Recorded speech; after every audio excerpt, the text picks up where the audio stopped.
By some measures, these were the largest protests we've seen against Walmart, in that you had 1,500 stores involved, you had somewhat over 100 people arrested, you had certainly once again Walmart put in an uncomfortable spotlight on what should be the happiest day of the year for the retailer. What isn't clear is whether there were any more Walmart employees involved than 1 year ago. And organizers made a strategic shift from last year focusing on strikes to this year putting in the spotlight civil disobedience. Many of the people in those civil disobediences were not Walmart employees. And so the fact that it's not clear we saw any more than the 400-some workers who went on strike in 2012 involved in protests in 2013, I think, speaks to the challenges of organizing at Walmart, particularly in the aftermath of the firing of 23 strikers by Walmart in the period coming after a trip to Arkansas this summer. And talk about the NLRB decision. That's very significant for them. So the National Labor Relations Board has announced that it's ready to issue a complaint, roughly the equivalent of an indictment against Walmart, for a number of allegations involving the company's efforts to restrain people from going on strike. This includes everything from comments made to CNN by David Tovar, a Walmart spokesperson who's since been promoted to vice president,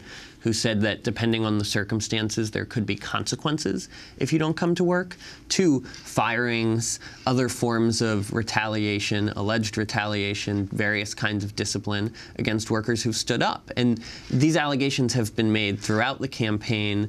The alleged retaliation intensified earlier this year after this several-day trip to Arkansas, this protest at the shareholder convention. And in conversations with workers, those actions have had a real effect. And so there's hope expressed both by employees and by activists that the Labor Board, moving forward with these allegations, will embolden workers to stand up to this alleged retaliation. But the Labor Board does not have a very successful history of averting or avenging actions by companies that try to squash workers' organizing. And talk about OurWalmart, the group affiliated with United Food and Commercial Workers. So this is a group that has very close ties to the UFCW. It is not a union. It is not seeking collective bargaining, but it's a group of workers who are demanding changes to scheduling, schedules that they say are erratic and insufficient, changes to wages, including a demand for a $25,000 a year wage floor for full-time work, and an end to that retaliation, the right to organize and speak up, which is recognized under U.S. law not just for people who want a union, but for workers who want to engage in action collectively to change their conditions. The amount of public subsidy for Walmart workers, because they make so little, how much does the public pay? So depending on what one counts, there was a study that was released by congressional Democrats looking at Wisconsin that estimated that Walmart workers at one store use nearly $1 million in public assistance. And this speaks to, while there are questions about what kind of language makes sense to use, I think sometimes the language that people use to talk about this really reinforces some of the anti-welfare sentiment that people have. It is clear that the fact that our largest employer, which is owned by our wealthiest family, is a company whose employees in tremendous numbers depend on our very stingy poverty programs in the United States, says a lot about the state of the U.S. economy and work. And it wasn't just protests at Walmart stores. In Minnesota, there were also subcontracted janitors involved who clean Target buildings. And these are workers who've gone on strike previously, who are facing, as Walmart warehouse workers do, what I call the who's the boss problem, where they're not legally employed by this giant corporation, but they would argue they are subject to the business model of that company, and they're trying to put that company in the spotlight as a way of forcing some pressure to raise those conditions.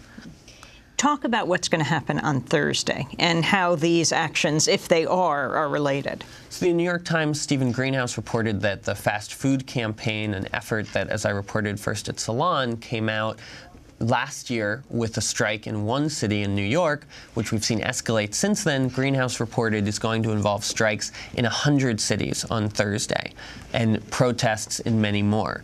So this is a serious escalation by a campaign that is significantly backed by the Service Employees International Union, that also represents an effort by labor in a time when organized labor is largely on defense to tackle one of our largest and increasingly representative industries. The nature of fast food work increasingly is the nature of work in the United States: precarious, surveilled, involving emotional labor, involving a lack of a consistent schedule, and poverty wages. And so these workers, by going on strike not against one company, but against all the big companies in the industry, and beginning in one city and now escalating reportedly to 100 cities, are trying to squeeze that industry. It remains to be seen whether the end result there, whether the best case scenario for them happens through some kind of national deal with major corporations to pave the way for unionization at the franchisees, or whether the most direct effect is seen through legislative change. But workers have been clear from the beginning that their demand is $15 an hour and the right to unionize. Whole food workers, they're getting involved. In New York, in some of the stores on Thanksgiving, they were open till 4 o'clock. So I reported on the case of Whole Foods workers in Chicago who went on strike demanding the right to be off on Thanksgiving. Their argument was, let people do the shopping up until Thanksgiving, and then on Thanksgiving, this holiday that we've made possible for people, we should get to be home and enjoy it.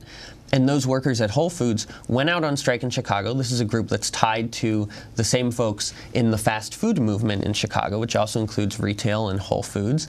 And they got what they wanted. Whole Foods claimed to me and to them that that had been their policy all along, that no one has to work on Thanksgiving if they don't want to. But none of the Whole Foods workers I talked to in Chicago or elsewhere in the country said that that was how the policy had been explained to them. And so a rally planned by those workers for that Wednesday turned into something of a victory rally when the company said, yes, anybody can take the day off on Thanksgiving if they want to. And how does this movement tie in, for example, to the $15 an hour victory that was won at SeaTac Airport in Seattle? So folks who are involved out in Washington State have attributed the political momentum behind that $15 win, that narrow but quite significant in terms of where we go nationally, potentially win, attributed it in part to the call for $15 being made by those fast food workers around the country. Well, Josh.